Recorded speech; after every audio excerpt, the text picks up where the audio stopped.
Tell us about your day, senior day, and your guy who's kind of always been productive here, and I think today was your most productive day. So what was working here? Yeah, it's last Saturday home game. It's a good one to go out with my brothers, and really it's just all the old line. They open up the holes for me, and I just go. You can just kind of talk about the emotions, that go into senior day, and then, just being here for, for 4 years or whatever, and then having the day you had today and finding the end zone. What does that mean to you? That means to me a lot, like, cause when I score, I feel like everybody's just they just all pick me up and like be like, let's go Tuck, and it's just a great feeling to have everybody behind you, and as a team, we just go in and do what we got to do. Did it feel any different coming out of the tunnel today, your last Saturday home game? No, not really. but but like I said, man, it's a with these guys, these group of guys, we got like a brotherhood, and that's all you really can ask for. A lot of seniors this year, 21 to 22 of them. What's it been like kind of riding out this process with that big group of guys? It's all about relationships with us. To us, we come in here, relationships before opportunity, relationships before everything we do, and we all just like preach family, and we go out to eat with each other. Uh, yeah, a lot of stuff like that. Do you pay much attention to the weather for like in a day like this where it's gonna be cold, rainy, maybe more time something like the Smash Mouth kind of running style like you? No, usually the coaches tell us, but me, I don't really pay attention to it. I just go as my day is planned. So What does it say about the leadership on the team to just be able to, bounce back from losses like you guys been able to do this year? What does that say about the senior leadership on the team? the senior leadership is just it's very very good. We just always like on to the next play. Like I forgot what we use respond. So we just try to respond to any situation, any adversity that we got, and we all been through adversity. So together as a group of guys, once you go through adversity, you become a stronger team at the end of the day. Came through this game and I think it's 3-0 after the first quarter, and then just basically domination in the next two quarters. So and we'll the Really just toning in on our keys, like eye discipline. It was all about eye discipline. We knew that they were going to do a lot of formation, so we had to be toned in or 111, and we did that. So it was a great team effort. Went over 100 tackles for this year. Is that a goal that was on your radar at all coming into the season? No, I mean, it's a great accolade and it's a great goal, but it's not like my main goal. I just love to win. Like everything I can do to win, that's what I'll do. Like 100 tackles, 0 tackles. If we get the win, it's all love. You guys hear about offenses finding their rhythm and getting into a groove, and you speak to that on defense too. Do you kind of feel it when the momentum's shifted a little bit? Oh yeah, momentum is big on defense. Like we all feed off each other, and it's a lot of energy when we play hard and we play fast. And when we get a momentum, we get turnovers. It just creates a good aura around the defense, and we all just make plays. What was this week of practice like after coming off a tough loss to Eastern last week? What was the atmosphere like getting ready for Bowling Green? We really just had to go back to the basics, just get our eye discipline, know our jobs, just everybody do their job. Nobody try to do what they're not supposed to do. Nobody's supposed to do what, like, you don't have to be Superman. We just all have to do our job, do our 111, and we'll get the win, and that's what we did. So. You guys have faced some mobile quarterbacks this year, and you guys have done a pretty good job defending them. What goes into the game plan and just being able to face a quarterback, who can move and can make you run like that? Yeah, he's a good quarterback. We did a great job of boxing him in. So we got great pressure from the D line. We got a great blitz. So we just put pressure in his face, and he had to adapt to it, and he did it. So big game, obviously, you guys rolled and all behind the senior leadership. What's it been like to go through this ride with these guys? I mean, to get this senior day win like that. I mean, it's really important last Saturday game at home. Throughout the years, our relationship with my relationship with all the seniors has grown. And it's just to celebrate when we win or just after like any play, big plays, touchdowns. It like means so much more when you been here with 5 years with some of the guys like Selmer in the end zone with Bells and Gio Wasink. It's just have to smile. It's great. Yeah, I think when you have a day, even though as talented as your running backs are, when you have a day when you have 6 rushing touchdowns and it's fairly spread out, it's a good indication of line play. So, what were you guys doing today that was kind of opening things up? Today we're just O-line came and we came off the ball, got to the guys we needed to. They had a really complex, different defenses that they ran, and put some pressure on us to perform today. And I think we did a good job. With today's forecast, I'm sure you knew that rain was in the picture. Sometimes that can make it a little bit harder to throw the football. When you're looking at a game like this as an offensive line, does this kind of make you excited to know that you're going to get the chance to kind of impose your will on the other team? Yeah, it definitely puts pressure on the whole line. Like, we knew it was going to rain and that we're going to run the ball in the second half. And it's exciting to like have that pressure put on you because pressure creates diamonds. And I think we did a good job in the second half. Obviously, you build a lot of relationships, when you're with a football program. But what is it like to just see a guy like Yolante Belvich do what he does, week in and week out? Like, how fun is that to watch, just to see him do what he does? It's awesome. I mean, his breakaway speed, and it makes it a lot easier for the O-line. Not just, we love like 5-yard plays. It's a good play, like 5 yards, 8 yards. We just kept going, but to have a guy that breaks 75-yard touchdown, it's a good thing to have, and it's a lot of fun to see him run. I'd like to say I'm happy for our seniors. They're currently the 3rd winningest class in the history of our school, and with games to play. And we talk about seniors a lot, but to send them out on their final Saturday game here was special. Bells,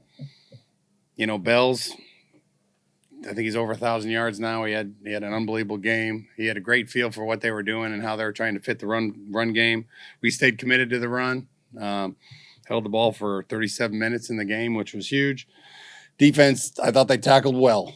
They got good separation. They didn't hit players with anything other than their shoulder pads or their hands. Now they didn't dip their heads. I thought that was the key to the game. They outnumbered us on one run play. It was a perfect call into the perfect blitz, but we tracked them down.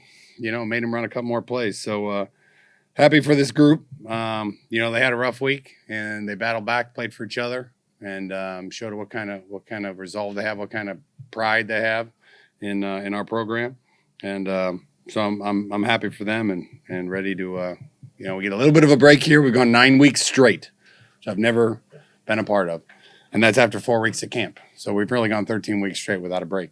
So to give them 2 days off will be nice. They'll appreciate it. Hopefully their bodies will feel better, and then we'll get back to work for our first action Tuesday night game against Ball State in 10 days or so. For a team that has, obviously entered the season with legitimate MAC West aspirations, that loss last week had to be really tough. You kind of alluded to that. How much of a hangover, if any, was there this week? A lot for me, personally. It was a very difficult first couple of days. I'm a fail fast and move on guy. I get over things fairly quickly, but this one I didn't. Coach Holtz was great for me. The players were great for me. Bottom came and checked on me this week. They were down, and we just talked about playing for each other. And it's a crazy year in the MAC. That helps too. It's one of the most unique things I've ever seen, and there's a lot of football left to be played. So you get to hang on that. But it was really, I think we had some guys disappointed in the way they played, and when you lose a game by 7, well, it's 2 games by 7 now. They take it hard. If I would have made this play, if I would have made my check, if I would have just made that tackle, we would have won. So we just kind of, binded together and, having a little bit of chip on your shoulder in a bad thing, and I think you saw it out there today. Like, they just could not wait to get back out there. And it was very therapeutic to get back out there today and do the things that we should, that we need to do and prove to ourselves that we can do it. And I think, there's a lot of happy campers in there right now. And we went through a rough week and we came out the way we need to come out off of that. How much of being able to respond like that is due to having 22 seasons on the team? Probably a big deal. It's huge. Just the leadership in general. I can tell you, having an offensive line like that and being able to run the ball like that, being able to have the ball for 37 minutes, I mean, that's huge. And but just being able to have really adult conversations about where we're at and what we did right and wrong last week and the things where it got away from us. We still had the lead with less than 2 minutes. So those are the ones that hurt. It was really the first person that made me feel good about it was when Coach Holtz. I introduced myself to him and he said, "You're Coach Lester." I said, "Yes," and he looked me right in the eye and said, "That was a tough one." He said, "Those are the ones that hurt the most." And to hear Coach Holtz say it, it was like, okay, someone gets it because it's hard, and you feel for the kids, because they were close, and we got to get them over the hump, and so we went together, had a lot of good one-on-one meetings with the players this week, had a lot of good meetings in here, and and they came back out. They had a players only meeting, and it was just great to see the resolve and the pride that we have in our performance. And I mean, our performance hasn't been terrible, but it has to be better. We have higher expectations, and I was proud of them going out there and playing the way they did today. Even in as crazy as the MAC has been this year, have you looked at the scenarios? Are you doing the math to figure this? I know there's a lot of them. There's a lot of teams. As of right now, there's a lot of teams that have 5 games left. We only have 3, so it's a really intriguing. Well, they need to lose one, but they're playing each other. Well, then that's going to happen. And there's one guy who's a really good mathematician. That's not me. That has kind of thinks he's figured it out. We're worried about us. We have to take care of our business. We have to play. We got a tough 3 games. We got Ball State's playing great right now, and then we got to play Ohio. We got to play Northern, and we got to play Ohio Northern on the road. And we haven't played well enough on the road, and we got to change that. So we're really focusing on what we can do. We just know there's a lot that's going to happen in a couple different leagues. I was listening to one of those sports talks. They're talking about the ACC Coastal, and there's a couple leagues that are just upside down right now. And we're one of them, and so a lot can happen. So we have to take care of our business, and we wait and see what happens. You guys really seem to take the playoffs to another level in that third quarter. Scored on all 4 of your drives. Just talk about what the message was to your team at halftime and how you're going to execute. Well, I told him it was a huge drive. I wanted to build up that drive. Like, this is the drive of the game. We have to score. The reason you defer is to get that drive in the third quarter. And we knew what they were. At this point, the reason you defer is you know what they're doing by halftime. So we knew the way they were fitting things. We changed 1 or 2 things, and I mean, Bell's on the second play. They ran a different coverage. They ran fallback, and they fell back on the zone, and he slowed down and literally went right out the front door, and no one touched him for however long he ran. And he just really tuned into what we were doing, and we weren't looking at the scoreboard. I told him, I put it on the slide last night to the guys. We're gonna play until they turn the scoreboard off. I wish I could build a billboard in front of the scoreboard between our sideline and the scoreboard and say, I don't care what the score is. Tell us when the game's over. Other than that, we're going to play. We're going to enjoy playing together. They played so well that I was able to play all the seniors. I was able to get some of those guys that have gone 9 weeks straight out of the game. Got Jariga out, got John out, so I was happy about that. But I did like the fight of our football team, and the way they just kept answering the call, especially when we scored and then they scored again. That was their best drive of the game. And then we went right back down and scored again. Sky made a nice play and broke a tackle and scored. So they were trying. They threw a lot of different blitzes to try to stop that play. And John did a good job of understanding when to get it out and when to just let it eat. And and those guys, obviously, 399 yards. That's not easy to do. You guys passed that threshold now too, where you have 3 and maybe 4 games left. So decisions about keeping guys away from red shirts. Mm-hmm. How do you balance that with just? Everyone's on a different plan, and a lot of it's Coach Palcic and special teams. I mean, we had some play today, and we've talked about at what point Caleb comes live again, and so. So we're getting closer. We had, I don't know if you guys noticed, but Luke Sanders played last week on special teams on all of them because he's one of our best special teams players, and he didn't play today. Isma played today, though. So we're doing a great job of rotating those guys through.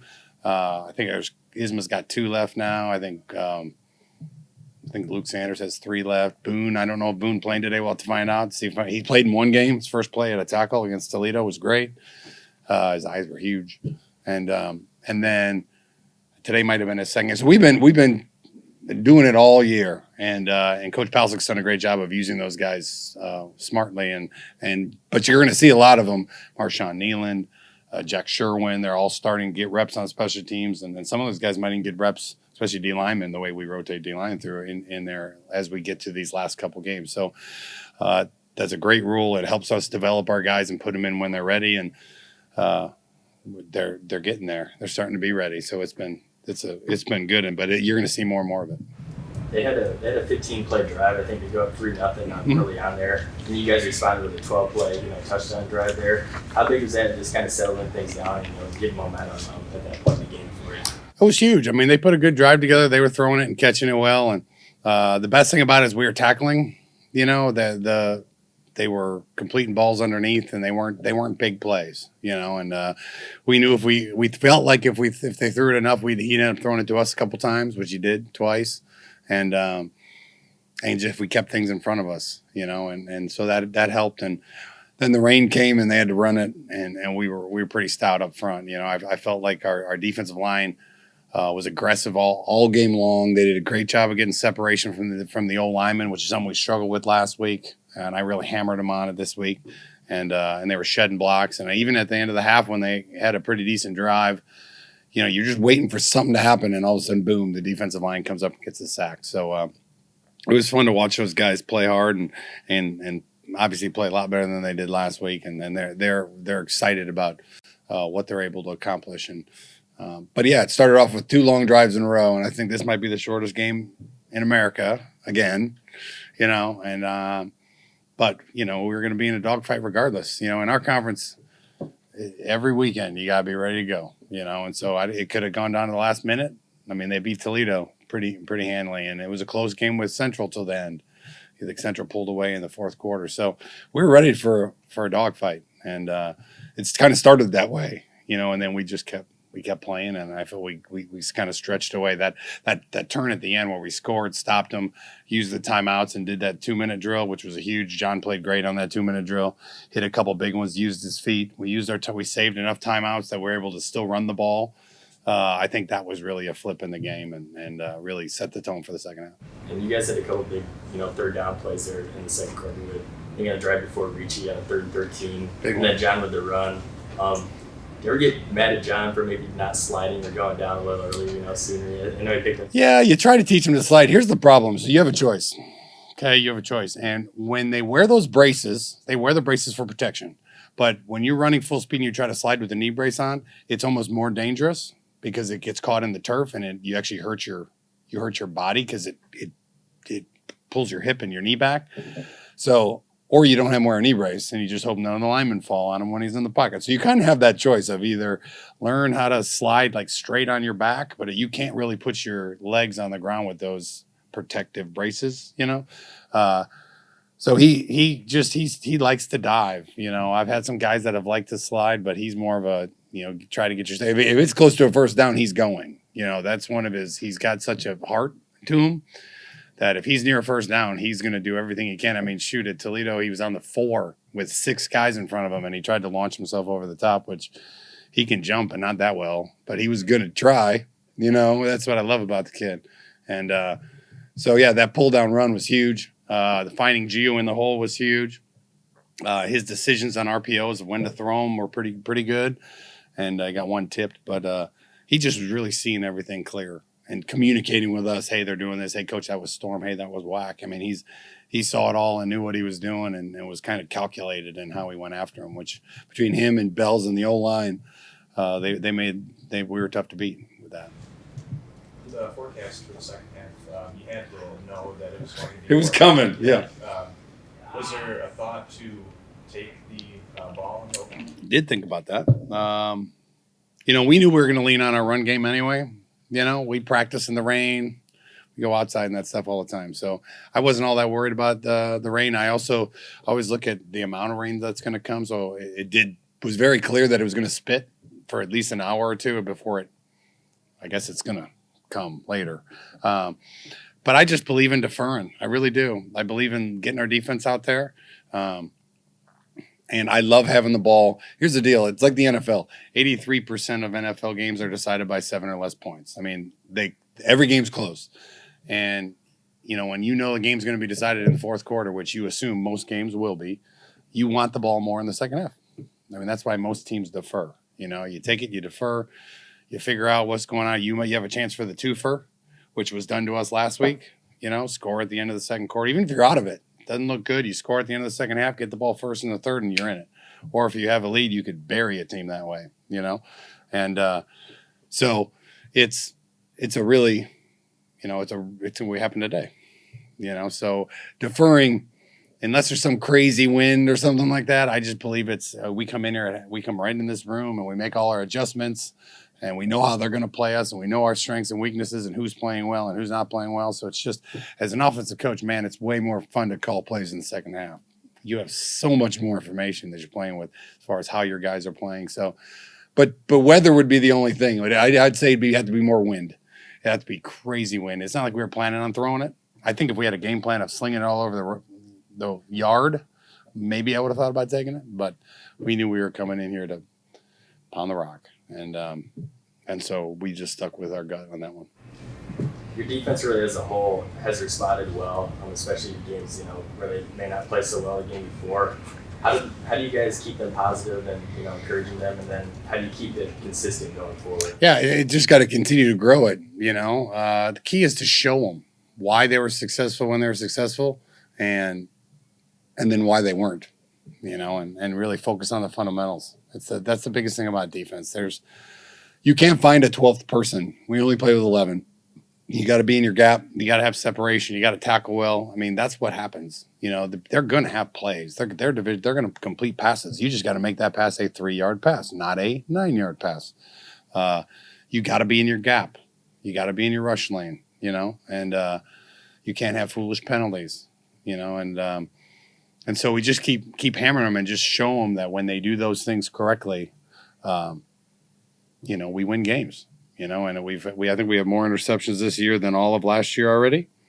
I mean, they're getting turnovers, they're making plays, and they're hustling, and I think they're really starting to understand what we're doing, and it's been fun to watch them respond. But like you said, we need more consistency, both sides of the ball. We just got to continue to get better every single time we're out there because we have the ability to be really good, and we just got to keep fighting and fighting and fighting. And a break will be good, though. This has been a long stretch, and we got to get their bodies back. Their bodies, we have all this data, and you'd be shocked on what the data is telling us as far as their legs feel okay. We've done a lot to get them, but they're not as fast in practice. And, I mean, they're trying to get to full speeds that they were able to get to earlier, and there's just no way to rest them and be prepared. And these 2 days will be huge to get them back up to full speed because speed is a strength of ours.